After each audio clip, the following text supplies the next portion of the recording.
CM ಆಗಿದ್ದಾರೆ ಈಗ. ಈ ಎರಡನೇ ಅವಧಿ ಅವ್ರದ್ದು ಏನು ಸಿದ್ದರಾಮಯ್ಯ ಅವರ ಸರ್ಕಾರದ ಒಳ್ಳೇದು ಅನ್ಸುತ್ತೆ, ಚೆನ್ನಾಗಿರಲಿ, ಒಳ್ಳೇದಾಗಲಿ, ಪುಣ್ಯಾತ್ಮ ಎಲ್ಲ ಅನುಕೂಲ ಮಾಡಿಕೊಡ್ತಾವ್ರೆ ಬಡವರಿಗೆ. JDS ಅಂತಿದ್ರು ಹಾಸನ ಎಲ್ಲ.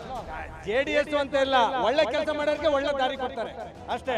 ಹಿಂಗೆ ಬಿಜೆಪಿ ಕಾಲೆ ಬಾಗ್ಲು ಯಡಿಯೂರಪ್ಪನ ಮಗ ಸುಮ್ಮನೆ ಮಾತಾಡ್ತಾನೆ ವಿಜೇಂದ್ರ, ಬರೀ ಟೀಕೆ ಮಾಡೋದು, ಏನು ಮಾಡೋದು ಏನು ಮೂಲಂಗಿ ಮುರಿಯೋಕ್ಕಾಗಲ್ಲ. ಸಿದ್ದರಾಮಯ್ಯರವರಿಗೆ ಯಾರು ಏನೂ ಮಾಡೋಕ್ಕಾಗಲ್ಲ ರೀ. ಸಿದ್ದರಾಮಯ್ಯ ಸರ್ಕಾರ ಮತ್ತೆ ಬರುತ್ತೆ. ಎಲ್ಲ ಜನಾಂಗಕ್ಕೂ ನಮ್ಮ ಸಿದ್ದರಾಮಯ್ಯ ಸಾಹೇಬರು ಲಿಂಗಾಯತ ಅಂತಿಲ್ಲ, ಒಕ್ಕಲಿಗೌಡ ಅಂತಿಲ್ಲ, ಎಲ್ಲ ಜನಾಂಗಕ್ಕೂ ಸಮಾನಯುತವಾಗಿ 5 ಗ್ಯಾರಂಟಿಗಳು ಈಡೇರಿಸಿದ್ದಾರೆ. ನಾನು ಕುರುಬಗೌಡ ಜನಾಂಗದಲ್ಲಿ ಹುಟ್ಟಿರೋದು. ನಮ್ಗೆ ಇನ್ನೇನು ಬೇಡ, ಮುಖ್ಯಮಂತ್ರಿ ಅಂತೂ ಬೇಡ ನಮ್ಗೆ. ಕುರುಬ ಜನಾಂಗಂಗೆ ಮುಖ್ಯಮಂತ್ರಿಯೇ ಬೇಡ. ನಮ್ಗೆ ಇನ್ನೇನು ಕೇಳ್ತೇವೆ ಅಂದ್ರೆ ಪ್ರಧಾನಮಂತ್ರಿ ಕೇಳ್ತೇವೆ ಅಷ್ಟೇ. ನಮ್ಮ ಸಿದ್ದರಾಮಯ್ಯನವರು ಪ್ರಧಾನಮಂತ್ರಿ ಆಗ್ಬೇಕು ಅಷ್ಟೇ. ನಮ್ಮ ತಾಲೂಕು 450 ಕೋಟಿ ಬಿಡುಗಡೆ ಮಾಡ್ಯಾರ, HD ಕೋಟೆ ತಾಲೂಕು. ಯಾವ ತಾಲೂಕು ಮಾಡಿಲ್ಲ. ನಮ್ಗೆ ಇನ್ನೇನು ಬೇಡ, ಮುಖ್ಯಮಂತ್ರಿ ಬೇಡ. ಎಲ್ಲ ತಾಲೂಕು ಇಲ್ಲ, ನಮ್ಮ ತಾಲೂಕಿಗೆ, ನಮ್ಮ ಹಿಂದುಳಿದ ತಾಲೂಕು 450 ಕೋಟಿ ಬಿಡುಗಡೆ ಮಾಡ್ಯಾರ. ಯಾವ ತಾಲೂಕು ಮಾಡಿದ್ದಾರೆ ಏನೋ ನಮ್ಗೆ ಗೊತ್ತಿಲ್ಲ. ಅದು ನಾವಿನ್ನೂ ಮುಖ್ಯಮಂತ್ರಿ ಕೇಳಲ್ಲ. ಇನ್ನು ನಮ್ಗೆ ಯಾವತ್ತಾರ ದೇವೇಗೌಡರ ಅಪೋಸಿಟ್ ನಮ್ಗೆ ಪ್ರಧಾನಮಂತ್ರಿ ಆಗ್ಬೇಕು ಅಷ್ಟೇ ಸಾಕು. ನಮ್ಗೆ ಇನ್ನೇನು ಬೇಡ. ಕಾಂಗ್ರೆಸ್ಸಿಗೆ 135 ಸೀಟ್ ಗೆದ್ದಿತ್ತು ಎಲೆಕ್ಷನಲ್ಲಿ. ಬೈ ಎಲೆಕ್ಷನಲ್ಲಿ 3 ಸೀಟ್ ಗೆದ್ರು. ಇವತ್ತು ಎಲ್ಲ ಕಡೆ ಕಾಂಗ್ರೆಸ್ ಆಗ್ತದೆ. ಎಲ್ಲ ಕಡೆ ಕಾಂಗ್ರೆಸ್ ಚೆನ್ನಾಗಿದೆ, ಚೆನ್ನಾಗಿದೆ, ಭಾಳ ಚೆನ್ನಾಗಿದೆ. ಏನು ಅನ್ಸುತ್ತೆ ಮುಂದಿನ ಎಲೆಕ್ಷನ್ ಈಗ ನೋಡಿದ್ರೆ? ಮುಂದೆ ಎಲೆಕ್ಷನ್ ಕಾಂಗ್ರೆಸ್ಸೇ, ಕಾಂಗ್ರೆಸ್ಸೇ. ಕಾಂಗ್ರೆಸ್ಸಲ್ಲಿ ಒಳ್ಳೆತನ ಕ್ಯಾಂಡಿಡೇಟ್, ಒಳ್ಳೆ ಕ್ಯಾಂಡಿಡೇಟ್ ಕೊಡಬೇಕು. ಸರ್, ನಮ್ಮದು ಒಳನೇಶ್ವರ ಕಾನ್ಸ್ಟಿಟ್ಯೂನ್ಸಿ, ಚನ್ನಬಣ್ಣ ತಾಲೂಕು. ಸೊ ಹಾಸನ ಜಿಲ್ಲೆಯಲ್ಲಿ ಕಡಿಮೆ ಅಂತರದಲ್ಲಿ ಒಂದು 4ರಿಂದ 5 ಸೀಟ್ ಮಿಸ್ ಆಗಿದ್ದಾವೆ. ಬಹುಶಃ ಎಲ್ಲ ಕರೆಕ್ಟಾಗಿದ್ದರೆ ಚನ್ನಬಣ್ಣ ತಾಲೂಕು, ಶಾಮೂಳ ಕ್ಷೇತ್ರ, ಒಳನೇಶ್ವರ ಕ್ಷೇತ್ರ, ನಿಯರ್ ಬೈ ಬೇಲೂರು ಕ್ಷೇತ್ರ. ಸೊ ಸರಿಯಾದ ರೀತಿಯಲ್ಲಿ ಮಾಡಿದರೆ ಅರಕಲಗೂಡು ಕೂಡ ನಮ್ಮ ಕಾನ್ಸ್ಟಿಟ್ಯೂನ್ಸಿನೇ ಆಗೋದು. ಸೊ ಮುಂದಿನ ದಿನಗಳಲ್ಲಿ ಶಿವಲಿಂಗಣ್ಣರು ಒಬ್ಬರೇ ಇದ್ದಾರೆ. ಸೊ 5ರಿಂದ 6 ಎಲ್ಲ 7 ಕ್ಷೇತ್ರಗಳನ್ನು ಕವರ್ ಮಾಡಬೇಕು ಅನ್ನೋದು ನಮ್ಮ ಆಸೆ ಆಗಿದೆ. ಗ್ಯಾರಂಟಿ ಯೋಜನೆಗಳು ನಮಗೆ ಫಲಪ್ರದವಾಗಿದೆ. 136 ಸೀಟ್ ಅಲ್ಲದೆ ಎಗೇನ್ 3 ಸೀಟು ಮತ್ತೆ ಹೊಸತೆ ಆ್ಯಡ್ ಆಗಿದ್ದಾವೆ. ಸೊ ಎಲ್ಲ ಕಡೆ ಕಾಂಗ್ರೆಸ್ ಅವಾಗ ಕಾಣ್ತಾ ಇದೆ. ಸೊ ಮೊದಲನೇದಾಗಿ DK ಶಿವಕುಮಾರ್ ಹಾಗೂ ಸಿದ್ದರಾಮಯ್ಯ ಅವರ ನಾಯಕತ್ವ. ಸೊ ಇದು ಜಂಟಿಯಾಗಿ ಹೋಗ್ತಾ ಇರೋದ್ರಿಂದ ನಮಗೆ ತುಂಬ ಅನುಕೂಲ ಆಗಿದೆ. 1999 ಗೆದ್ದಿದ್ದು MP ಚುನಾವಣೆ. ನಾವಿನ್ನು ಅವಾಗ SSLC ಓದ್ತಾ ಇದ್ದೆವು. 25 ವರ್ಷದ ನಂತರ ಗೆದ್ದಿರೋದು. ಒಳನೇಶ್ವರದಲ್ಲಿ ನಿಯರೆಸ್ಟ್ ಬಂದು ನಾವು ಭಾಳ ಇದಾಗ್ತಾಯಿದೆ. ಸೊ ಮೊದಲನೇ ಗೆಲುವು ಇದೆ, ಇಲ್ಲಿಂದ ಆರಂಭ. ಸೊ ಈ ಗೆಲುವು ಜಿಲ್ಲೆಯಾದ್ಯಂತ ಇರಲಿ ಅಂತ ನಮ್ಮ ಆಚರಣೆ ಮಾಡ್ತೀವಿ. JDSನ ಭದ್ರಕೋಟೆ ಅಂತಿದ್ರು, ಇವಾಗ ಕಾಂಗ್ರೆಸ್ ಸಮಾವೇಶ ಮಾಡಿ. ಇಲ್ಲ ಸರ್, ಖಂಡಿತ JDS ನಿಷ್ಠಾವಂತ ಕಾರ್ಯಕರ್ತರುಗಳಿದ್ದಾರೆ, ಇಲ್ಲ ಅಂತ ಹೇಳ್ತಿಲ್ಲ. ಸೊ ಏನು ಈ ಹೆಣ್ಮಕ್ಳ ಮೇಲೆ ದೌರ್ಜನ್ಯ ನಡೀತು, ಆಲ್ಮೋಸ್ಟ್ 85% ಅವ್ರು ಮುಟ್ಟಿರ್ತಕ್ಕಂಥದ್ದು JDS ಕಾರ್ಯಕರ್ತನ ಹೆಣ್ಮಕ್ಳೇ ಮುಟ್ಟಿದ್ದಾರೆ. ಅದು ನಮ್ಮನೆ ಹೆಣ್ಮಕ್ಳು ಇದ್ದಂಗೆ ಕೇಳ್ತಿದ್ರಲ್ಲಿ. ಯಾವಾಗ ತನ್ನ ಮನೆ ಹೆಣ್ಮಕ್ಳನ್ನ ಅವ್ರು ಮುಟ್ಟಿದ್ರು ಅದು ಮುಗಿದೋಗ್ತಕ್ಕಂಥ ಕಾರ್ಯಕರ್ತರು, ನಿಷ್ಠಾವಂತ ಕಾರ್ಯಕರ್ತರು ಇದ್ದರೂ ಕೂಡ ಹಂತವಾಗಿ ಕಾಂಗ್ರೆಸ್ ಕಡೆ ಬೆಂಬಲ ಕೊಡ್ತಾ ಇದ್ದಾರೆ. ಸೊ ಕೆಲವರು ಬಹಿರಂಗ ಬರೋದಕ್ಕೆ 50% ರೆಡಿ ಇದ್ದಾರೆ, ಆಂತರಿಕವಾಗಿ ಮತವನ್ನು ಹಾಕ್ತಿದ್ದಾರೆ. ಮುಂದಿನ ದಿನಗಳಲ್ಲಿ ಬಹಿರಂಗವೂ ಬರ್ತಾರೆ ಎಲ್ಲವ. ಸೊ ಅವರಿಗೂ ಕೂಡ ನಮಗೆ ನೋವಾಗ್ತಾಯಿದೆ, ಈ ಥರ ಆಗಬಾರ್ದಾಯಿತು, ಏನೂ ಆಗ್ದಂಗೆ ಒಳ್ಳೆಯದಾಗಲಿ ಅಂತ ಕೇಳ್ಕಿತ್ತು. ರಾಜ್ಯದಲ್ಲಿ, ದೇಶದಲ್ಲಿ ದೇವೇಗೌಡರಿಗೆ ಒಂದು ದೊಡ್ಡ ಮರ್ಯಾದೆ ಇತ್ತು, ಆ ಕೆಲಸ ಹಾಳಾಗೈತಾ ಇದರಿಂದ? ಸರ್ ಇಲ್ಲ, ದೇವೇಗೌಡರಿಗೆ ಇವಾಗಲೂ ಹೇಳ್ತಿಕೊಳ್ಳಿ ಅವ್ರದ್ದೇ ಆದಂಥ ನಮ್ಮ ಒಕ್ಕಲಿಗರ ನಾಯಕರು ಗೌರವ ಇದೆ, ಇಲ್ಲ ಅಂತ ಹೇಳ್ತಿಲ್ಲ. ಬರ್ತಾ ಏನಾಯ್ತು, ಅವರು ಮುಂಚೆ ಎಲ್ಲ ಬಂದ್ಬಿಟ್ಟು ರಾಜ್ಯ ಸಮುದಾಯ ಅಂತ ಹೋರಾಟ ಮಾಡ್ತಾಯಿದ್ರು. ಇವಾಗ ಓನ್ಲಿ ವಂಶ. ಸೊ ಅವರು ಮಕ್ಕಳು ಮೊಮ್ಮಕ್ಕಳು ಹಿತೈಷಿ ಆದರೆ ಸಾಕು ಅಂತ ಹೇಳ್ತಾರೆ. ಎಲ್ಲೋ ಒಂದು ಕಡೆ ಎಲ್ಲಿ ಕೀ ಕಳೆದಿದೆ ಅಲ್ಲಿ ಹುಡುಕ್ಬೇಕು, ಸಿಗುತ್ತೆ. ಸೊ ರಾಮನಗರದಲ್ಲಿ ಪ್ರಾಬ್ಲಮ್ ಆಯಿತು, ಮಂಡ್ಯಕ್ಕೆ ತಗೊಬಂದು ಹಾಕಿರು. ಮಂಡ್ಯದಲ್ಲಿ ಗೆಲ್ಲರು ಅವರು. ಆ್ಯಕ್ಚುಲಿ ಮಂಡ್ಯದಲ್ಲೇ ಮಗನ ಮಿನಿಸ್ಟ್ರು ಮಾಡಬೇಕು ಅಂತ ಹೇಳಿ ಮತ್ತೆ ಚನ್ನಪಟ್ಟಣ ತಗೊಬಂದು ಹಾಕಿದ್ರು. ಅದೇ ನಾರ್ಮಲ್ ಕಾರ್ಯಕರ್ತರಿಗೆ 8 ದಿವಸ 10 ದಿವಸ ದೇವೇಗೌಡರು ಎಲ್ಲೂ ಚುನಾವಣೆ ಮಾಡಲ್ಲ, 1ರಿಂದ 2 ದಿವಸದಲ್ಲಿ ಬಂದು ಹೋಗ್ತಾರೆ. ಸೊ ಗೆದ್ದಂಥ ವ್ಯಕ್ತಿ ಸ್ವಂತ ಅಳಿಯನ ಗೆಲ್ಸ್ಕೊಂಡು ಯೋಗೇಶ್ವರ ಟಿಕೆಟ್ ಕೊಡ್ಬೋದಾಯಿತು. ಒಂದು ರೀತಿಯಲ್ಲಿ ದೇವೇಗೌಡರೇ ಮಕ್ಕಳು ಎಲ್ಲ ಸೇರ್ಕೊಂಡು ಪಿತೂರಿ ಓಡಿದ್ರು ಅಂತ ಅನ್ಕೋತೀನಿ. ಸೋತಿದ್ರು ಕೂಡ ನಮ್ಮ DK ಶಿವಕುಮಾರ್ ಸುರೇಶ್ ಅವರು, ಅವರು ಸ್ವತಃ ಅವರೇ ಸೋತಿದ್ರು. ಸೋಲಿಸ ಮುಖ್ಯ ಕಾರಣವಾದಂಥ ಯೋಗೇಶ್ವರಿಗೆ ಟಿಕೆಟ್ ಕೊಟ್ಟರು. ಸೊ ಅವರಿಗೆ ಗೆಲುವು ಮಾಡಿದರು. ಇಲ್ಲೇನಾಗುತ್ತೆ, ರಾಜ್ಯ ಆಳೋರು, ದೇಶ ಆಳೋರು ಒಂದು ಕಾನ್ಸ್ಟಿಟ್ಯೂನ್ಸಿನ ಬಿಟ್ಟು ಆಡಬೇಕು. ಚನ್ನಪಟ್ಟಣ ಹೋದ್ರೆ ಏನಂತೆ ಇನ್ನೊಂದು ಕಾನ್ಸ್ಟಿಟ್ಯೂನ್ಸಿ ನೋಡೋಣ ಅನ್ಬೇಕು. ಇವರು ಚನ್ನಪಟ್ಟಣನೂ ನಮ್ಮ ಮೊಮ್ಮಗನಿಗೆ ಬೇಕು ಅಂತ ಅಂತಾರೆ. ಈಗ ಯಶವಂತಪುರದ ಮೇಲೆ ಕಣ್ಣು ಹಾಕಿದ್ದಾರೆ. ಇನ್ನು ನಾಳೆ ಯಶವಂತಪುರ ಬಿಟ್ಟು ನಮ್ಮ ಹಾಸನ ಕಡೆನೂ ಬರ್ಬೋದು. ಆದರೂ ವೈಯಕ್ತಿಕವಾಗಿ ನಿಖಿಲ್ ಅವರಿಗೆ ಸ್ವಲ್ಪ ಇಷ್ಟಕ್ಕೂ 3 ಸೋಲಾಗಿದೆ. ಅವರು ಮನೆತನನ ಬಿಟ್ಟು ಆಚೆ ಹೋದರೆ ಗೆಲ್ತಾರೆ ಅಂತ ನಮ್ಮ ನಂಬಿಕೆ ಇದೆ. ಸೊ ಪರ್ಸ್ನಲಾಗಿ ಏನು ನಮಗೇನು ದ್ವೇಷ ಇಲ್ಲ, ಅತಿಯಾಗಿ ಅವ್ರು ನಿಂತ್ಕೋಬಾರ್ದು. ಕಾನ್ಸ್ಟಿಟ್ಯೂನ್ಸಿನ ಬೇರೆ ಕಾರ್ಯಕರ್ತರು ಬಿಟ್ಟು ಗೆಲ್ಲಿಸಬೇಕು ಅಂತ ನಮ್ಮ ಇದು. ಸೊ ರಾಷ್ಟ್ರ ಅಧ್ಯಕ್ಷರು ದೇವೇಗೌಡರು, ಈಗ ರಾಜ್ಯಾಧ್ಯಕ್ಷರು ಕುಮಾರಸ್ವಾಮಿ, ಯುವ ಮೋರ್ಚಾ ಅಧ್ಯಕ್ಷರು ನಿಖಿಲ್ ಕುಮಾರಸ್ವಾಮಿ, ನಿಷ್ಠಾವಂತರು ಭಾಳ ಜನ ಇದ್ದಾರೆ. ಔಟ್ಸೈಡ್ ಕೊಡಬೇಕು, ಬೇರೆಯವರಿಗೆ ಬೇರೆ ಸಮುದಾಯ ಬಿಟ್ಟು ಮಾಡಬೇಕಾಗುತ್ತೆ. ಚನ್ನಪಟ್ಟಣ ನನ್ನ ಪ್ರಕಾರ ಅವರು ಕುಟುಂಬದವರೇ ಪ್ರಾಬ್ಲಮ್ ಮಾಡ್ಕೊಂಡ್ರು ಅಂತ ಅನ್ಕೋತೀನಿ. ಯೋಗೇಶ್ವರ್ ಕೊಟ್ಟಿದ್ರೆ ಕಣ್ಣು ಮುಚ್ಕೊಂಡು ಗೆಲ್ಲರು. ಕಾಂಗ್ರೆಸ್ಸಿಂದ ಯಾರೇ ನಿಂತ್ಕೊಂಡು ಭಾಳ ಕಷ್ಟ ಇತ್ತು. ಒಳ್ಳೆ ಕ್ಯಾಂಡಿಡೇಟ್ ಸಿಕ್ಕಿದ್ರು. ಎಲ್ಲಿ ಕ್ಯಾಂಡಿಡೇಟ್ ಇರ್ತಾರೆ ಅದನ್ನು ಎಕ್ಕಿ ತೆಗೆಯೋದು ನಮ್ಮ ಕಾಂಗ್ರೆಸ್ ಸಂಸ್ಕೃತಿ, ಅದು ತೆಗೆದಿದ್ದಾರೆ. ಸೊ ಬೇರೆ ಮುಂದಿನ ದಿನಗಳಲ್ಲಿ JDS ಹೊಡ್ತಾ ತಿಂತಾ ಇದೆ. ಹೊಡ್ತಾ ತಿನ್ನೋದಕ್ಕೆ ಅವರ ವಂಶ ಪಾರಂಪರ್ಯವಾಗಿ ರಾಜಕಾರಣ ಮಾಡ್ತಿರೋದೇ ಕಾರಣ. ಪರವಾಗಿಲ್ಲಪ್ಪ, ಒಳ್ಳೇದಾಗಲಿ, ದೇವ್ರು ಒಳ್ಳೇದು ಮಾಡಲಿ. ನಮಗೂ ದುಡ್ಡೆಲ್ಲ ಕೊಡ್ತಾವ್ರಿಲ್ಲ ಅಂತ ಯಾಕೆ ಹೇಳೋಣ. 1 ತಿಂಗಳು ಬರುತ್ತೆ, 1 ತಿಂಗಳು 3 ತಿಂಗಳು ಬರಲಿಲ್ಲ ಅಷ್ಟೇ, ಮತ್ತೆ ಬತ್ತಾಯಿತು. ಚೆನ್ನಾಗಿದ್ದೀವಿ. ಈ ಗ್ಯಾರಂಟಿ ಯೋಜನೆ ಫ್ರೀ ಬಸ್ ಎಲ್ಲ ಏನು ಬರ್ತಿದ್ವಲ್ಲ, ಇಲ್ಲಪ್ಪ, ಫ್ರೀ ಬಸ್ಸಲ್ಲೇ ಓಡಾಡ್ತಾ ಇದ್ದೀವಿ. ಇಲ್ಲ ಅಂತ ಯಾಕೆ ಹೇಳೋಣ. ಹಾಸನದಲ್ಲಿ ಸಮಾವೇಶ ಆಗ್ತಿದೆ, ಏನು ಅನ್ಸುತ್ತೆ ನಿಮಗೆ ಹಾಸನದಲ್ಲಿ? ಖುಷಿ ಆಗ್ತಾ ಇದೆಯಪ್ಪ. ಅದಕ್ಕೆ ನೋಡಿ ನಾವು ಅರ್ಶಿಕೆರೆಯಿಂದ ಬಂದಿದ್ದೀವಿ. ವಯಸ್ಸಾಯ್ತಾ ಬೇಡ ಅಂದರೂ ಬಿಟ್ಟಿಲ್ಲ, ಇಲ್ಲ ಹೋಗ್ತೀನಿ ನಾನು ಅಂತ ಬಂದಿದ್ದೀನಿ. ಸಿದ್ದರಾಮಯ್ಯ 2 ಸಲ CM ಆಗಿದ್ದಾರೆ. ಈಗ ಈ 2ನೇ ಅವಧಿ ಅವ್ರದ್ದು ಏನು ಅನ್ಸುತ್ತೆ ಸಿದ್ದರಾಮಯ್ಯ ಅವ್ರ ಸರ್ಕಾರದ ಬಗ್ಗೆ? ಒಳ್ಳೇದು ಅನಿಸುತ್ತೆ. ಚೆನ್ನಾಗಿರಲಿ, ಒಳ್ಳೇದಾಗಲಿ, ಪುಣ್ಯಾತ್ಮ. ಎಲ್ಲ ಅನುಕೂಲ ಮಾಡಿಕೊಡ್ತಾವ್ರೆ ಬಡವರಿಗೆ. ಚೆನ್ನಾಗಿರ್ಲಪ್ಪ. 2 ವರ್ಷ ಆಯ್ತು ಈಗ ಸರ್ಕಾರಕ್ಕೆ. 2 ವರ್ಷ ಆಯಿತು, ಇನ್ನು 3 ವರ್ಷಕ್ಕೆ ಐತೆ. ಚೆನ್ನಾಗಿರಲಿ. ಸಿದ್ದರಾಮಯ್ಯ ಅವರೇ ಇರ್ಬೇಕಂತೀರಾ ಬೇರೆ ಯಾರು? ಇಲ್ಲ, ಸಿದ್ದರಾಮಯ್ಯರೇ ಇರಲಿ. ಸಿದ್ದರಾಮಯ್ಯರೇ ಇರ್ಬೇಕು ರೀ. ಸಿದ್ದರಾಮಯ್ಯರಿದ್ರೆ ಚೆನ್ನಾಗಿರುತ್ತೆ. ಇವರು ಹಿಂಗೆ BJP ಕಾಲೆ ಬಾಟ್ಲು.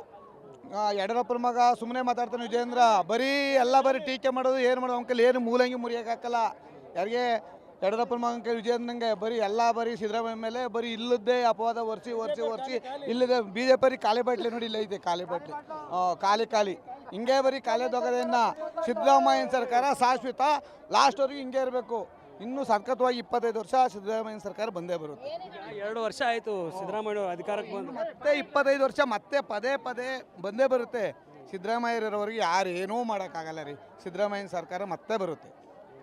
ಹಾಸನದ ಸಮಾವೇಶ ಏನು ಅನ್ಸುತ್ತೆ? ಹಾಸನದಲ್ಲಿ ದೇವೇಗೌಡರು ದಾಖಲೆ ಇದು ಹಾಸನದಲ್ಲಿ ಸಿದ್ದರಾಮಯ್ಯ ಮಾಡಿರೋದು ದಾಖಲೆ ಮಾಡಿದ್ದಾರೆ. ದಾಖಲೆ ಸಿದ್ದರಾಮಯ್ಯ ದಾವಣಗೆರೆಗಿಂತ 100 ಪಟ್ಟು ಹೆಚ್ಚಾಯ್ತೈತಿ ಇಲ್ಲಿಗ ಅಂತ ದಾಖಲೆ. ಸಿದ್ದರಾಮಯ್ಯಂದು ಒಂದು ಕಿನ್ನಿಷ್ಟು ಏನು ಅಪರಾಧ ಇಲ್ಲ. ಬೇಕು ಅಂತೇಳಿ ಇಂಥ ಅಪರಾಧ ಮಾಡ್ತಾ ಇರೋದು. ಅವ್ರನ್ನ ಏನೂ ಮಾಡೋಕ್ಕಾಗಲ್ಲ ಸಿದ್ದರಾಮಯ್ಯನ. ಈ ಸಿದ್ದರಾಮಯ್ಯ 5 ವರ್ಷ ಸಿದ್ದರಾಮಯ್ಯನ ಮುಖ್ಯಮಂತ್ರಿಯಾಗಿ ಮುಂದುವರಿಬೇಕು ಅಂತ ನಮ್ಮ ಬೇಡಿಕೆ. ಜೆಡಿಎಸ್ ಅಂತಿದ್ರು ಹಾಸನ ಎಲ್ಲ. JDS ಅಂತ ಇಲ್ಲ, ಒಳ್ಳೆ ಕೆಲಸ ಮಾಡೋರಿಗೆ ಒಳ್ಳೆ ದಾರಿ ಕೊಡ್ತಾರೆ ಅಷ್ಟೇ. ಸಿದ್ದರಾಮಯ್ಯ ಗ್ಯಾರಂಟಿ ಕೊಟ್ಟ ಅಂತ BJP ಅವ್ರು ಅಂತಾರೆ. ಬಟ್ ಈಗ ಲೆಕ್ಕ ಹಾಕಿದರೆ ಮಹಾರಾಷ್ಟ್ರದಲ್ಲಿ ಇವರು ಅದೇ ಗ್ಯಾರಂಟಿ ಯೋಜನೆ ಬರದೇ ಇದ್ದರೆ 139 132 ಬರೋಕ್ಕಾಗ್ತಿರಲ್ಲ. ಅದರಿಂದ ಎಲ್ಲರೂ ಈ ಗ್ಯಾರಂಟಿ ಮಾಡೋದ್ರಿಂದಲೇ ಪರವಾಗಿಲ್ಲ ಅಂತೇಳಿ ಸಿದ್ದರಾಮಯ್ಯ ಸರ್ಕಾರ ಬೆಂಬಲಿಸಬೇಕು ಅಂತ ಹೇಳ್ತೀನಿ. ಹಾಸನ ಸಮಾವೇಶ ಬಗ್ಗೆ ಏನು ಅನ್ಸುತ್ತೆ ನಿಮಗೆ? ಭಾಳ ಚೆನ್ನಾಗಿ ನಡೀತಾ ಇದೆ. ಹಾಸನದಲ್ಲಿ ಒಂದೇ ಒಂದು ಗೆದ್ದಿರೋದು ಶಿವಲಿಂಗೇಗೌಡ. ಬಟ್ ಮುಂದೆ ಇನ್ನೂ ಬರುತ್ತೆ. MP ಎಲೆಕ್ಷನ್ನು ಗೆದ್ದಿದ್ದೀವಿ, ಮುಂದೆ ಕಾಂಗ್ರೆಸ್ಸೇ ಬರುತ್ತೆ ಅಂತ ಹೇಳ್ತೀನಿ. 10 ರೂಪಾಯಿಲಿ ಬೆಳಿಗ್ಗೆ 6 ಗಂಟೆಗೆ ಹೋಗಿ ಜನ 10 ರೂಪಾಯಿನ ಕ್ಯಾಂಟೀನ್ ತಿಂಡಿ ಮಾಡ್ತಾರೆ ಇವತ್ತು ಇಡೀ ಕರ್ನಾಟಕದಲ್ಲಿ. ಅದಕ್ಕೆ ನಾವು ಸಂತೋಷ ಪಡಬೇಕು. ಎಷ್ಟೋ ಜನ ಕೂಲಿಗಾರರು 10 ರೂಪಾಯಿ ಊಟ ಸಿಕ್ಕಿದ, ಫ್ರೀ ಅಕ್ಕಿ ಸಿಕ್ಕಿದ, ಯೋಚನೆ ಮಾಡಿ ಅದನ್ನು ಮಾಡ್ತಾರೆ. ಜನ ಏನಾದ್ರು ಹೇಳ್ತಾರೆ ಅಂದರೆ 5 ವರ್ಷ ಸರ್ಕಾರ ಖಚಿತ. ಯಾವ ಥರದ ಯಾರೇ ಬಂದರೂ ಕಿತ್ತಕ್ಕಾಗಿಲ್ಲ, ಏನೂ ಮಾಡೋಂಗಿಲ್ಲ. ಹೆಂಗಿದೆ ಹಂಗೆ ಕಂಟಿನ್ಯೂ ಆಗುತ್ತೆ, ಏನು ತೊಂದರೆ ಆಗಲ್ಲ. ಸಿದ್ದರಾಮಯ್ಯನವರ ಆಡಳಿತಕ್ಕೆ ಎರಡನೇ ಬಾರಿ CM ಆಗಿರೋದು ಸಿದ್ದರಾಮಯ್ಯನವರು. ಏನು ಅನ್ಸುತ್ತೆ ಆಡಳಿತ ಸರ್ಕಾರ? ಚೆನ್ನಾಗಿ ಮಾಡಿದ್ದಾರೆ, ಯಾರೂ ಮಾಡೋಕ್ಕಲ್ಲ ಅಂತ ಆಡಳಿತ ಮಾಡಿದ್ದಾರೆ ಅಪ್ಪ. ಅದರಲ್ಲಿ ಏನು ಮಾಡೋಂಗಿಲ್ಲ, ಭಾಳ ಚೆನ್ನಾಗಿ ಮಾಡಿದ್ದಾರೆ. ನಡ್ಕೊಂಡಿರೋ ಸರ್ಕಾರ ಕಾಂಗ್ರೆಸ್ ಸರ್ಕಾರ ಪ್ರತಿ ಮಹಿಳೆಯರಿಗೂ ಪ್ರತಿ ಕುಟುಂಬಕ್ಕೂ 2,000 ತಲುಪ್ತಾ ಇದೆ. ಇದಕ್ಕಿಂತ ಇನ್ನೇನಾಗಬೇಕು? Light bill, bus free. ಮುಂದೆ ಜನ ಎಲ್ಲ ಈಗ 3 ಉಪಚುನಾವಣೆಯಲ್ಲಿ 3 ಗೆದ್ದಿರೋದೇ ಅದೇ ಆಧಾರ. ಈಗ ಪ್ರತಿ ಕುಟುಂಬಕ್ಕೂ 2,000 ಕೊಡ್ತೀನಿ ಅಂದ್ರೆ ಅಷ್ಟು ಸುಲಭಲ್ಲ. ಇವ್ರು ಏನೇನೋ ಟೀಕಾ ಟಿಪ್ಪಣಿ ಮಾಡಿದ್ರು, ಕೊಡ್ಲಿಲ್ವ ಇವಾಗ? ಸರ್ಕಾರ ಫ್ರೀಯಾಗಿ ಬಡವರು ಬಗ್ಗರಿಗೆ ಮಹಿಳೆಯರಿಗೆ ಎಲ್ಲ ಫ್ರೀಯಾಗಿ ಬಸ್ಸು ಉಚಿತ ಐತೆ, ಅಕ್ಕಿ ಫ್ರೀ ಐತೆ. ಪಾಪ ಮುದುಕಿರೋ ಮೋಟ್ರು ಎಲ್ಲ ತಿಂದು ನಮ್ಮ ಸಿದ್ದರಾಮಯ್ಯ ಕಡೆಯಿಂದ 2,000 ರೂಪಾಯಿ ದುಡ್ಡು ಬರ್ತೈತೆ. ಅನ್ನದಾನದ ಅಕ್ಕಿ ದುಡ್ಡು ಬರ್ತೈತೆ. ಎಲ್ಲ ನಮಗೆ ಫುಲ್ ನಮ್ಮ ಸಿದ್ದರಾಮಯ್ಯ ಕರೆಂಟ್ ಉಚಿತ ಎಲ್ಲ ನಮಗೆ 200 ಯೂನಿಟು ಫ್ರೀ ಐತೆ. 200 ಯೂನಿಟ್ ಫ್ರೀ ಐತೆ. 2,000 ರೂಪಾಯಿ ಮಹಿಳೆಗೆ ಅವ್ರಿಗೆ ಸೌಲಭ್ಯ ಐತೆ. ಅನ್ನದಾನ ಎಲ್ಲ ನಮಗೆ ಸಿದ್ದರಾಮಯ್ಯ ಎಷ್ಟು ಅಂತ ನಾವು ಒಪ್ಕೋತೀವಿ. ನಾವು ಸಂಖ್ಯೆಯಲ್ಲಿ ನಮ್ಮದು ಇದೇ ಸಂಖ್ಯೆಯಲ್ಲಿ ನಮಗೆ ಸಿದ್ದರಾಮಯ್ಯ ಅಂದರೆ ಒಳ್ಳೇದು ಮಾಡ್ತಾವ್ರಿ ನಮಗೆ. 2,000 ನಿಮಗೆಲ್ಲ free, current free, bus free ಎಲ್ಲ ಕೊಡ್ತೀವಿ. ಹೌದು ಸರ್, ಎಲ್ಲ ನಡೀತಿದೆ. ಇನ್ನು ಮುಂದೆ ಹಿಂಗೆ ನಡೆಸ್ಕೊಂಡು ಹೋದ್ರೆ ಸಾಕು ಸರ್. ಸಿದ್ದರಾಮಯ್ಯ ಸರ್ಕಾರದ ಆಡಳಿತ ಬಗ್ಗೆ ಏನು ಅನ್ಸುತ್ತೆ ನಿಮಗೆ? 2 ಸಲ CM ಆಗಿದ್ದಾರೆ, ಈಗ 2ನೇ ಅವಧಿ ಅವ್ರದ್ದು. ಚೆನ್ನಾಗಿ ಮಾಡ್ತಿದ್ದಾರೆ ಸರ್, ಅದ್ರ ಬಗ್ಗೆ ಏನು ಮಾತಿಲ್ಲ, ಚೆನ್ನಾಗಿ ಮಾಡ್ತಿದ್ದಾರೆ.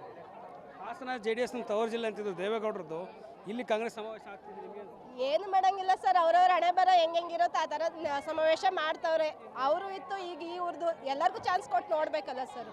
ಸಮಾವೇಶದ ಬಗ್ಗೆ, ಜನಕಲ್ಯಾಣ ಸಮಾವೇಶ, ಸಿದ್ದರಾಮಯ್ಯ ಆಡಳಿತ ಬಗ್ಗೆ ತುಂಬ ಜನ ಸೇರಿದ್ದಾರೆ, ನೋಡೋಕ್ಕೆ ಖುಷಿ ಆಗ್ತಿದೆ. ಫುಲ್ಲು ಎಲ್ಲ ಕಡೆನೂ ಕ್ರೌಡ್ ಆಗಿದೆ. ವೆಹಿಕಲ್ಗಳು ನೋಡಿದ್ರೇ ಗೊತ್ತಾಗುತ್ತೆ, ಫುಲ್ಲು ಜನ ಇದ್ದಾರೆ, ಚೆನ್ನಾಗಿದೆ. ನೀವೆಲ್ಲ ಎಲ್ಲಿಂದ ಬಂದಿದ್ದೀರಿ? ನಾವೆಲ್ಲ ಅರಸೀಕೆರೆಯಿಂದ ಬಂದಿದ್ದೀವಿ. ಅರಸೀಕೆರೆ. ಸಿದ್ದರಾಮಯ್ಯವ್ರ ಸರ್ಕಾರಕ್ಕೆ 2 ವರ್ಷ ಆಗ್ತಾ ಬಂತು. ಈಗ ಹೇಗಿದೆ ಆಡಳಿತ? ಏನು ಅನ್ಸುತ್ತೆ? ಗ್ಯಾರಂಟಿ ಯೋಜನೆ ಎಲ್ಲ ಬರ್ತಿದ್ದಾವೆ? ಹಾಂ, ಎಲ್ಲ ಬರ್ತಿದೆ. ಸಿದ್ದರಾಮಯ್ಯವರು ಎಲ್ಲದರಲ್ಲೂ ಚೆನ್ನಾಗಿ ಹೆಲ್ಪ್ ಮಾಡ್ತಾ ಇದ್ದಾರೆ ಜನಗಳಿಗೆ. ಉಪಚುನಾವಣೆ ಆಯಿತು, 3 ಕಾಂಗ್ರೆಸ್ ಗೆತ್ತು. ಹಾಂ ಹೌದು, ಗೆದ್ದಿದೆ ಎಲ್ಲ. ಆಯಿತು ಖುಷಿ ಆಗ್ತಿದೆ ಎಲ್ಲ ಜನ ನೋಡಿ, ಎಲ್ಲ ಕಡೆಯಿಂದನೂ ತುಂಬ ಜನ ಸೇರ್ಕೊಂಡಿದ್ದಾರೆ, ತುಂಬ ಖುಷಿ ಆಗ್ತಿದೆ ನೋಡೋಕ್ಕೆ. 5 ಲಕ್ಷ ಜನ ಸೇರಿಸಬೇಕು ಅನ್ನೋದು ಡಿ ಕೆ ಶಿವಕುಮಾರ್ ಅವರು ಕೂಡ ಹೇಳಿದರು. ಈ ಸಮಾವೇಶ ಡಿ ಕೆ ಶಿವಕುಮಾರ್ ಸಿದ್ದರಾಮಯ್ಯ ಅವರ ನೇತೃತ್ವ ನಡೀತಾ ಇದೆ. ಸರ್ಕಾರದ ಆಡಳಿತ ನಿಮ್ಗೆ ಏನು ಖುಷಿ ಅನ್ಸುತ್ತಾ? ಹೀಗೆ ಖುಷಿ ಆಗ್ತಿದೆ ಸರ್, ತುಂಬ ಖುಷಿ ಆಗ್ತಿದೆ. ಎಲ್ಲ ಕಡೆನೂ ನೋಡ್ತಾ ಇದ್ರೆ ಏನಿದು ಇಷ್ಟು ಜನ ಸೇರ್ಕೊಂಡಿದ್ದಾರಲ್ಲ ಅಂತ ತುಂಬ ಖುಷಿ ಆಗ್ತಿದೆ. ಒಂದು ಇಲ್ಲಿ ಬಂದಿರೋ ಖುಷಿ ಇದೆ, ಮತ್ತು ಹೆಣ್ಮಕ್ಳಿಗೆ ತುಂಬ ಅನುಕೂಲ ಮಾಡಿದ್ದಾರೆ, ಮತ್ತು ಅದೇ ರೀತಿ ಎಜುಕೇಷನಲ್ಲೂ ತುಂಬ ನೋಡ್ತಿದ್ದಾರೆ, ಮತ್ತು ಅವ್ರು ಈಗ ಏನೇನು ಗ್ಯಾರಂಟಿ ಯೋಜನೆಗಳು ಅವರು ನಡೆದಂತೆ ನಡೆದಿದ್ದಾರೆ, ಮತ್ತು ನಮ್ಮ ಸರ್ಕಾರ ಬಂದಿರೋದು ನಮಗೆ ಖುಷಿನೇ ಇದೆ. ಮತ್ತು ಹೆಣ್ಮಕ್ಳಿಗೆ ಯಾವ ರೀತಿ ಸೌಲಭ್ಯ ಬೇಕಿತ್ತು, ಈಗ ನಮಗೆ ಎಲ್ಲರೂ ಹೋಗ್ಬೇಕಂದ್ರೆ ತುಂಬ ಪ್ರಾಬ್ಲಮ್ಸಲ್ಲಿ ಇರ್ತಿದ್ರು, ತುಂಬ ಕಡುಬಡವರಿಗಂತೂ ತುಂಬ ಒಳ್ಳೆಯದೇ ಆಗಿದೆ. ಹಾಗಾಗಿ ಈ ಸರ್ಕಾರ ಮುಂದೆನೂ ಸಹ ಇದೇ ಥರ ಬರಲಿ ಅನ್ನೋದೇ ನಮ್ಮ ಒಂದು ಉದ್ದೇಶ ಇದೆ. ಮತ್ತು ಇದೇ ಗ್ಯಾರಂಟಿ ಯೋಜನೆಯಲ್ಲಿ ನಮ್ಮ ಮನೆಯವರು ಗ್ಯಾರಂಟಿ ಅಧ್ಯಕ್ಷರಾಗಿ ನೇಮಕವಾಗಿದ್ದಾರೆ. ಮತ್ತು ಅವರು ಹಳ್ಳಿಯಲ್ಲೂ ಸಹ ಹೆಣ್ಮಕ್ಳಿಗೆ ಏನೇನು ಕುಂದುಕೊರತೆಗಳಿದೆ ಒಂದೊಂದು ಮನೆಗೂ ಹೋಗಿ ಸಿದ್ದರಾಮಯ್ಯನವ್ರು ಏನು ಅವ್ರ ಮಾರ್ಗದಲ್ಲಿ ನಡೆಸ್ಕೊಟ್ಟಿದ್ದಾರೆ ಅದೇ ಥರನೇ ಅವರು ಈಗ ಪ್ರೆಸೆಂಟಾಗಿ ಮಾಡ್ತಾ ಇದ್ದಾರೆ. ಮತ್ತು ನಮ್ಮ ತಾಲೂಕಲ್ಲಿ ಮತ್ತು ಗ್ಯಾರಂಟಿ ಏನು ಯೋಜನೆ ಮತ್ತು ನಮ್ಮ ಎಮ್ ಎಲ್ ಎ ಅವರಿದ್ದಾರೆ, ಒಳ್ಳೆ ಅನುದಾನಗಳು ಸಹ ಬಿಡ್ತಿದ್ದಾರೆ, ಮತ್ತು ಒಳ್ಳೊಳ್ಳೆ ಕಾರ್ಯಗಳು ನಡೀತಾ ಇದೆ. ಇವಾಗ ಸಿದ್ದರಾಮಯ್ಯನವರಿಗೆ 2ನೇ ಸಲ CM ಆಗಿ ಕೆಲಸ ಮಾಡ್ತಿದ್ದಾರೆ, 2 ವರ್ಷ ಆಗ್ತಾ ಬಂತು. ಏನು ಅನ್ಸುತ್ತೆ ಸಿದ್ದರಾಮಯ್ಯ ಸರ್ಕಾರ? ನಮಗಿನ್ನೂ ಖುಷಿ ಆಗ್ತಾ ಇದೆ. ಅವರೇ ಮುಂದೆ ಹೊರಿಬೇಕು ಅನ್ನೋದೇ ನಮ್ಮ ಉದ್ದೇಶ ಇದೆ. ಅವರೇ ಮುಂದೆ ಹೊಸ್ಕೊಂಡು ಹೋದರೆ ಇನ್ನೂ ಒಳ್ಳೊಳ್ಳೆ ಅಭಿವೃದ್ಧಿಗಳು ಆಗ್ತವೆ ಅಂತ ಅಂದ್ಕೊಂಡಿದ್ದೀವಿ. ಅಮ್ಮ ಹೇಳಿ, ಏನು ಅನ್ಸುತ್ತೆ ನಿಮಗೆ ಸಿದ್ದರಾಮಯ್ಯ ಸರ್ಕಾರ? ಒಳ್ಳೇದಾಗುತ್ತೆ, ನಮಗೆಲ್ಲ ಒಳ್ಳೆ ಅನುಕೂಲ ಆಗಿದೆ. ಹೆಣ್ಮಕ್ಳಿಗೆ ಪರವಾಗಿಲ್ಲ, ನಮ್ಮಿಂದ ಅವರಿಂದ ಸಿದ್ದರಾಮಯ್ಯಿಂದ ಒಳ್ಳೇದಾಗಿತ್ತು. ಫ್ರೀ ಬಸ್ಸು 2000 ಎಲ್ಲ ಒಳ್ಳೇದಾಗಿತ್ತು. ನಮಗೆ 2000 ರೂಪಾಯಿ ದುಡ್ಡು ಕೊಡ್ತಾ ಇದ್ದಾರೆ. ಹೆಣ್ಮಕ್ಳಿಗೆ ಬಡವ್ರ ಬಗ್ಗರಿಗೆ ಪರವಾಗಿಲ್ಲ, ಒಳ್ಳೇದಾಗಿತ್ತು. ಈ ಎಲ್ಲ ಕಡೆ ಕಾಂಗ್ರೆಸ್ ಆಗ್ತಿದೆಯಲ್ಲ, ಅದಕ್ಕೆ ಏನು ಅನ್ಸುತ್ತೆ ನಿಮಗೆ? ಖುಷಿ ಖುಷಿ ಐತೆ, ನಮಗೆ ಖುಷಿ ಐತೆ. ಸಿದ್ದರಾಮಯ್ಯನವರು 2ನೇ ಸಲ ಈಗ CM ಆಗಿ ಕೆಲಸ ಮಾಡ್ತಿರೋದು, ಈಗ 2 ವರ್ಷ ಆಗ್ತಾ ಬಂತು. ಹೇಳಿ ಖುಷಿ ಆಗತ್ತೆ ನಮಗೆ. ಅವ್ರು ಇನ್ನೂ ಮೇಲ್ಪಟ್ಟು ಬಂದರೂ ನಮಗೆ ಖುಷಿ ಆಗುತ್ತೆ. ಅವರೇ ಬರ್ಬೇಕು ನಮಗೆ, ಖುಷಿ ಆಗುತ್ತೆ. ಅವರೇ ಆಗ್ಬೇಕಂತ ನಮಗೆ ಖುಷಿ ಐತೆ. ಸಿದ್ದರಾಮಯ್ಯನವರು ಈಗ 2000 ರೂಪಾಯಿ ಕೊಡ್ತಿದ್ದಾರೆ, ಮತ್ತು ಏನು ಗ್ಯಾರಂಟಿ ಯೋಜನೆ 5 ವರ್ಷದ್ದು ಎಲ್ಲರಿಗೂ ಏನು ಕೊಡ್ತಿದ್ದಾರೆ ಬೆನಿಫಿಟ್ಟು. ನಮಗಿನ್ನೂ ತುಂಬ ಅಂದರೆ ಈಗ ಏನಾದರೂ ಹೆಣ್ಮಕ್ಳಿಗೆ ಏನೋ ಒಂದು ಕಟ್ಟಬೇಕು ಅಂತ ಇರ್ತಿತ್ತು. ಆವಾಗ ಒಂದು ಗಂಡನ ಹತ್ರ ಕೈ ಚಾಚಬೇಕಿತ್ತು, ಇನ್ನರ ಹತ್ರನೂ ಈಗ ಆ ಥರ ಇಲ್ಲ. ಈಗ ನಾವು ಇನ್ನೊಬ್ಬರಿಗೆ ಹತ್ರ ಕೈ ಚಾಚಂಗಿಲ್ಲ, ಒಬ್ಬರ ಹತ್ರ ಕೇಳಂಗಿಲ್ಲ. ಈಗ ಸಿದ್ದರಾಮಯ್ಯನವರು 2,000 ಕೊಡ್ತಿರೋದು ಎಷ್ಟೋ ಹೆಣ್ಮಕ್ಳಿಗೆ ತುಂಬ ಅನುಕೂಲ ಆಗಿದೆ. ಮತ್ತು ಒಂದು ಕಡೆ ಹೋಗಬೇಕು ಅಂದರೆ 100-200 ಇಲ್ದಲೇ ಹೋಗ್ತಾ ಇರಲಿಲ್ಲ. ಈಗ ಏನಾಗಿದೆ ಅಂದರೆ ನಾವು ಫ್ರೀಯಾಗಿ ಒಂದು ಆಧಾರ್ ಕಾರ್ಡ್ ಇಟ್ಕೊಂಡ್ರು ಪರವಾಗಿಲ್ಲ, ಒಂದು ಐಡೆಂಟಿ ಕಾರ್ಡ್ ಇಟ್ಕೊಂಡ್ರು ಪರವಾಗಿಲ್ಲ, ಎಲ್ಲಿಂದ ಎಲ್ಲಿ ತನಕ ಹೋದ್ರು ಒಂದು ದೇವಸ್ಥಾನ ನೋಡೋಕ್ಕೂ ಕಷ್ಟ ಇರ್ತಿತ್ತು. ಒಂದು ತುಂಬ ಕಡುಬಡವರಿಗೆ ತುಂಬ ಕಷ್ಟ ಇರ್ತದೆ. ಈ ಯೋಜನೆಯಲ್ಲಿಂದ ಏನಾಗಿದೆ ಅಂದರೆ ಎಲ್ಲ ಹೆಣ್ಮಕ್ಳಿಗೂ ತುಂಬ ಹೆಣ್ಮಕ್ಳು ಎಲ್ಲ ಕಡೆಗೆ ಎಲ್ಲಿ ಬೇಕಾದ್ರೂ ಹೋಗ್ಬೋದು ಬರ್ಬೋದು ಅಂದರೆ ಒಳ್ಳೆ ರೀತಿಲಿ ಹೋಗ್ತಾರೆ, ಒಳ್ಳೆ ರೀತಿಲಿ ಬರ್ತಾ ಇದ್ದಾರೆ. ಯಾರು ತಪ್ಪುದಾರಿಗೆಲ್ಲ ಈಗ ತುಂಬ ಜನ ಹೇಳ್ತಾರೆ ಇದು ಮಾಡಿ ತುಂಬ ತಪ್ಪುದಾರಿಗೆ ಹೋಗ್ತಾರೆ. ಈ ಥರ ಇಲ್ಲ. ಇದು ಬಂದಿರೋದು ಒಂದು ಹೆಣ್ಮಕ್ಳು ಒಂದು ಒಳ್ಳೆ ಅಭಿವೃದ್ಧಿ ಆಗಬೇಕು, ಒಂದು ಕೆಳಗೆ ಮಟ್ಟದಲ್ಲಿ ಇರಬಾರ್ದು, ಒಬ್ಬರ ಕೈಯಲ್ಲಿ ಇರಬಾರ್ದು ಅನ್ನೋ ಒಂದು ಉದ್ದೇಶದಿಂದ ಸಿದ್ದರಾಮಯ್ಯನವರು ಒಳ್ಳೆ ಸರ್ಕಾರ ನಡೆಸ್ಕೊಡ್ತಿದ್ದಾರೆ. ಇದಕ್ಕೆ ನಾನು ಧನ್ಯವಾದ ಹೇಳ್ತೀನಿ. ಹೇಳ್ದಂತೆ ಎಲ್ಲ ನಡ್ಕೊಂಡಿದ್ದಾರೆ. ಬಸ್ ಫ್ರೀ ಐತೆ, ದುಡ್ಡು ಬರ್ತೈತೆ, ಗೃಹಲಕ್ಷ್ಮಿದು ತುಂಬ ಸಂತೋಷ ಅನಿಸುತ್ತೆ. ಸಿದ್ದರಾಮಯ್ಯನವರಿಗೆ 2 ಸಲ CM ಆಗಿದ್ದಾರೆ, 2 ವರ್ಷ ಕಂಪ್ಲೀಟ್ ಆಯಿತು. ಸರ್ಕಾರ ಎಲ್ಲ ಕಡೆ ಗೆಲ್ತಾ ಇದೆ ಉಪಚುನಾವಣೆಗಳನ್ನು. ಕೆಲಸ ಮಾಡ್ತಾ ಇದ್ದಾರಲ್ಲ ಚೆನ್ನಾಗಿ ಅಚ್ಚುಕಟ್ಟಾಗಿ, ಅದಕ್ಕೆ ಗೆದ್ದಿತಾ ಇದ್ದಾರೆ. ಗ್ಯಾರಂಟಿ ನ್ಯೂಸ್, ಸುದ್ದಿ ಖಚಿತ, ನ್ಯಾಯ ನಿಶ್ಚಿತ.